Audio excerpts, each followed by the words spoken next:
Ho, ho, ho! 24 Days of Rum, deň 24. Ako obstojí škótsky rum v konkurencii tých karibských? Poďme to zistiť. V poslednom okienku rumového kalendára 24 Days of Rum sa nachádza J-Go Revenge. Pôvod Škótsko. Destilácia podstyl. Zrenie súdy po bourbone Virgin Oak 3 roky. 43% alkoholu. Aj keď táto destiléria leží v Škótsku, ich techniky sú výrazne inšpirované Jamajkou. Používajú dlhú fermentáciu, mak, dunder a najčastejšie destilujú pomocou medeného podstylu. Poďme to teda ochutnať.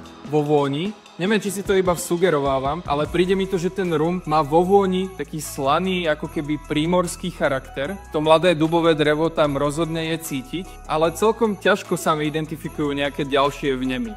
V chuti musím povedať, že tie chute sú celkom pekne vyskladané. Ten slaný charakter sa nachádza aj tu, možno v podobe nejakého slaného karamelu. Dominantné je tam aj to mladé drevo, k tomu možno nejaký grapefruit alebo citrón a ľahký náznak dymovosti. Ak 24 Days of Rum otváraš zároveň so mnou, daj mi do komentára vedieť, ako ti táto vzorka chutila. No a všetkým z vás prajem šťastné, veselé a rumové Vianoce.